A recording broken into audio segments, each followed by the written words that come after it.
One of our sustainability commitments is to achieve net zero carbon by 2035.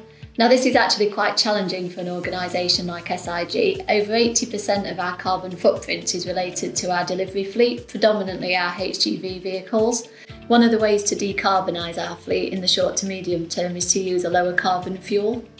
In the UK, the most readily available lower carbon fuel is HVO, which is hydrotreated vegetable oil.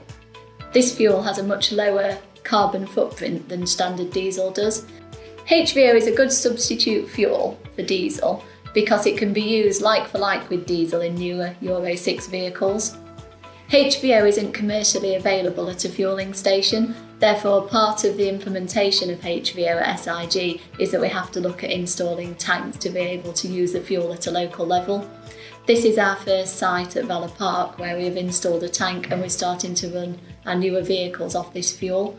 So Valor Park use 31 vehicles daily, and it just made more sense that we used a fuel that was 95% cleaner than conventional diesel to operate the fleet. And how are your drivers finding it? The drivers are liking it, to be honest with you. Having a diesel tank on site certainly prevents them from going to the garage, saves a lot of time. The actual pump itself is up to date and pumps very quickly, so yeah, it's a very, very good tool. Are you realising any efficiencies from dispensing the fuel at site? Yeah, so certainly we're saving certainly a lot of time from driving from here to the garage every day, and this being an up-to-date fuel pump dispenses the fuel very quickly. Okay. And how do you access the data?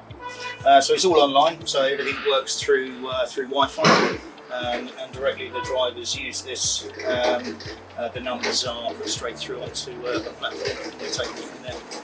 What things did you need to consider to install the tank on site? Well, we had many conversations, to be honest with you. So we had to speak obviously to the fire service. They'd come around and do an assessment. To speak to Heathrow, being directly on the flight path. I think we're only 1,000 metres off of the runway. So they had to be involved as well, and then obviously full council planning permission needed to be obtained. Since all of that, obviously the tank came in, the fire brigade came back, did a reassessment, and everything was approved.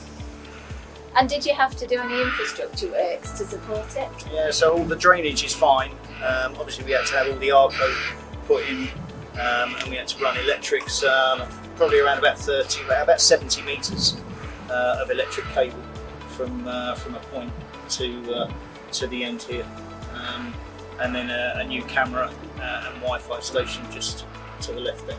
And are there any health and safety considerations that you had to do additional work on?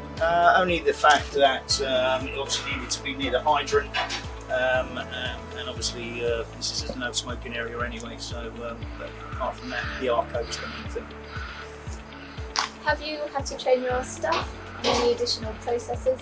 Only literally for the operation of the pump. So how do you prevent any unauthorised dispensing of the fuel? So all of the vehicles are allocated a smart key. These are all labelled with a registration number, and without that, you're unable to get into the tank. Shutter's fully lockable. Drivers are told must be locked every time they use it. These are kept in the office in a locked cabinet, and they need to request this when they're ready to fuel. And what additional training have you had to give your drivers and the people who operate the pump?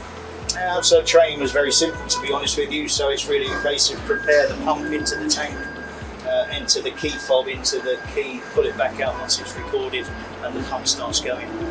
Once they've finished, it shuts itself off after 15 seconds. Have you had to do any additional environmental controls as well? Well, certainly, obviously, if we were to have a spill, we've got new spill kits situated right outside, and the tank is fully bunded to take the full capacity. How did you decide on what size tank that you need? So we took a view of our overall usage through the 31 vehicles, equated to around 16 to 17,000 litres per month. And then speaking to the supplier, they offered us the 20,000 litre tank, which is what you see. How did you decide whereabouts on the site to site the tank? So this is our truck park, if you like.